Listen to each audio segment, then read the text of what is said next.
如果你手机相册里突然多出一张不是你拍的照片，千万不要急着放大看，因为你很快就会发现，照片拍的是你睡着的样子，而拍照的人就蹲在你床边。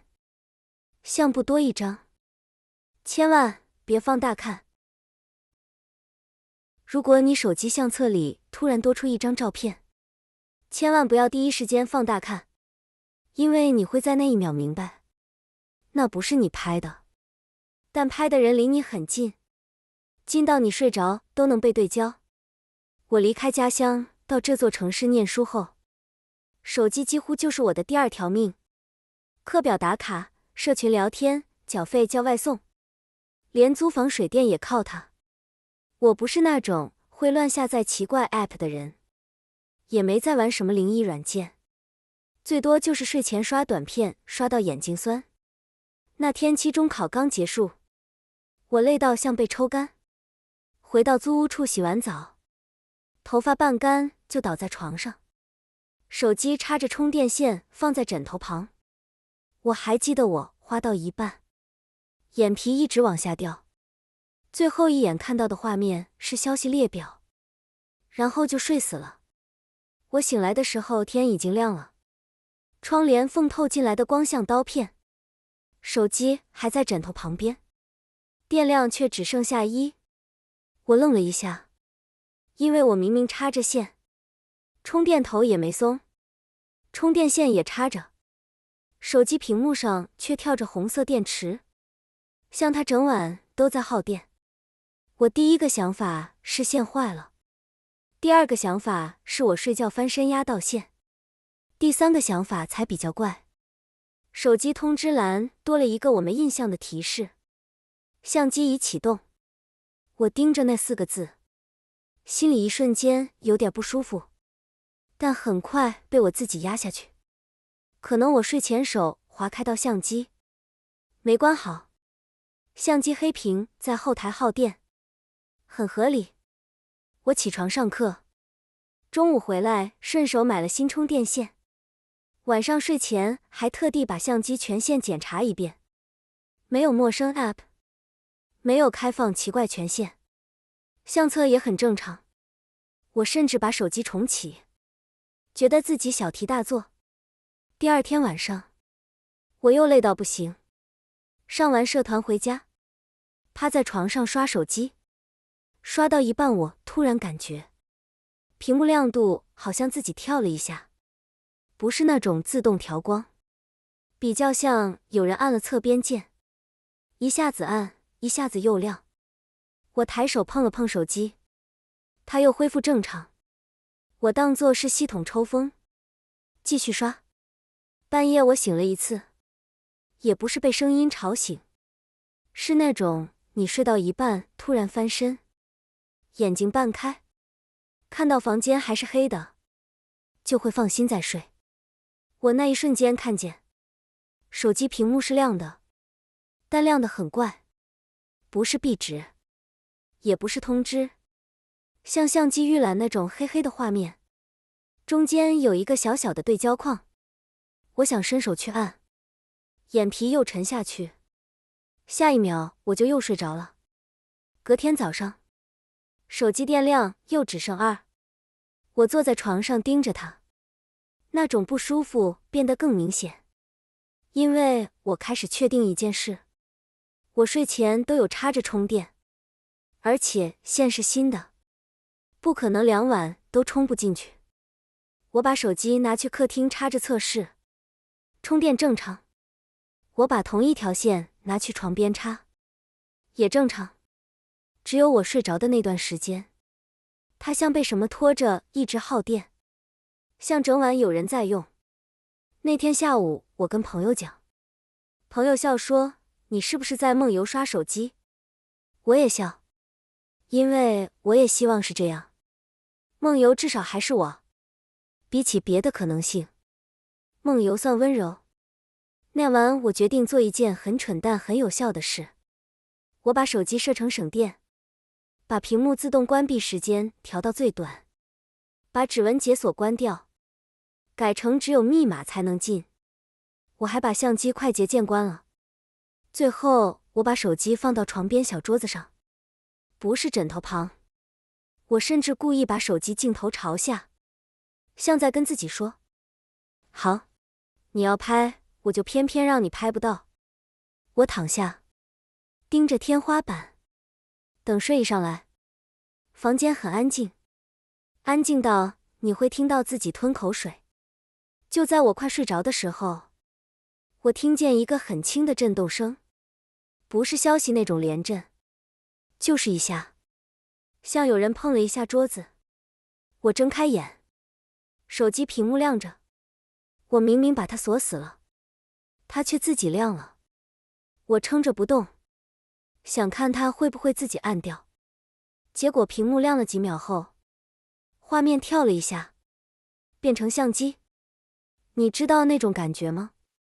不是看到相机画面就恐怖，恐怖的是，相机打开的角度不是对着我，是对着房间，像有人把手机拿起来，转了一个方向，再找角度。我整个人瞬间清醒，背脊发冷。我立刻坐起来，伸手去抓手机，抓到的瞬间画面就黑了，回到锁屏，像刚刚什么都没发生。我把密码解锁，翻设置，翻耗电记录，相机用量异常，时间集中在凌晨3点33分左右，精准到像有人固定打卡。我开始想把手机拿去维修，又怕店员只会说系统问题。我也想报警，但你要怎么说？我手机半夜自己开相机，警察只会叫我换手机。我那晚硬撑着不睡，撑到快天亮，眼睛酸到流泪。最后我真的撑不住，闭上眼的时候只想着，拜托不要再发生，拜托就当我神经质。我醒来已经下午，手机电量又见底，我没力气生气了，只觉得恶心。像你明明锁好门，却有人每天晚上进来坐在你床边。我拿起手机准备把照片备份，想着干脆换新机。就在我打开相册的那一瞬间，我看到相册最上面多了一张照片，缩略图是黑的，像夜拍失败。但缩略图上方显示时间3点33分，我心脏猛地一沉，因为那不是我拍的。我从不在半夜拍黑照片。我手指停在那张缩略图上，停了很久。我甚至想把手机直接丢出去，但我最后还是点开了。照片跳出来的那一秒，我整个人像被冰水灌进喉咙。那是我的房间。角度是从天花板往下，像有人站在床尾，把手机举到很高，往下拍。照片里我躺在床上，侧睡，头发乱糟糟，嘴巴微张，像睡到很沉很沉。我身上的被子盖到胸口，一切都很正常，正常到让你更害怕，因为正常代表我真的什么都不知道。最不正常的是床边，床的另一侧，靠近枕头的地方，有一个人影，不是站着那种完整人形，更像一个人蹲着，上半身往前贴近我，贴近到像在吻我呼吸。我看不清他的脸，因为脸的部分是暗的，但我看得清他的头发，很长，长到垂在我枕头旁，像一整片黑色的水，发尾有一部分搭在我的脖子边，像不小心碰到一样，但那个位置太刚好，刚好就是我这几天早上起床会觉得后颈凉的地方。我手开始发抖。照片右下角有一个小反光，像镜子或玻璃反射。我放大，放大后我才看见，那不是镜子，是我手机屏幕的反光。照片里那个蹲在床边的人，手里也拿着一只手机，屏幕亮着，亮的不是他的脸，是我平常睡前会刷的短片画面。那一秒，我脑子轰的一下全懂了。我以为我睡前刷手机刷到睡着，我以为手机半夜自己开相机，我以为只是系统抽风，原来不是。原来有东西在我睡着后，把我的手机拿起来，对着我拍，然后蹲在我床边，贴近我的脖子，吐气，呼吸，看着我睡，顺便看我手机里的内容，像他也在陪我刷到入迷。我一直觉得最可怕的是照片里有人，但真正让我冷到发抖的是，照片的构图，那个角度，那个高度，代表他站在我房间里，站得很稳，很习惯，像他不是第一次进来，而是每天都来，只是今天才被我看到。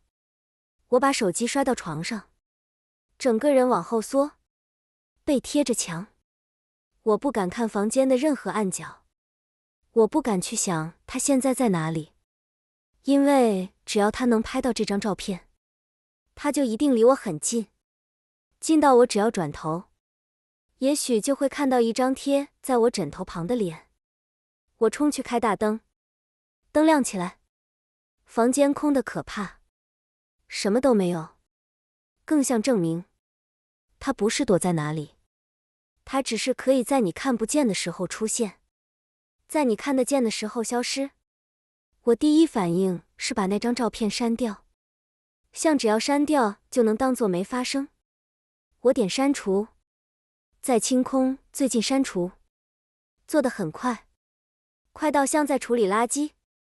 我甚至把相册权限全部关掉，把手机关机，把充电线拔掉，把手机塞进抽屉，像把一只活物关起来。那晚我不敢睡在床上，我坐在椅子上抱着膝盖，开着灯，盯着房门，盯到天亮。我觉得自己像守夜，但我又不敢闭眼，因为照片里那个人影的姿势太像一个人在等你睡着。天亮后，我做了2件事。第一件事是搬走，第二件事是换手机。我没有跟任何人提那张照片，因为我知道只要我讲出口，就会有人用理性的方式帮我合理化。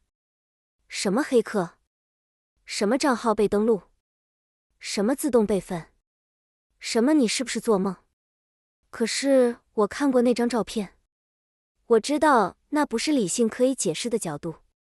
直到现在，我睡觉都不把手机放枕头旁，我甚至不让手机面朝上，我怕它自己亮起来，怕那个3点33分再出现。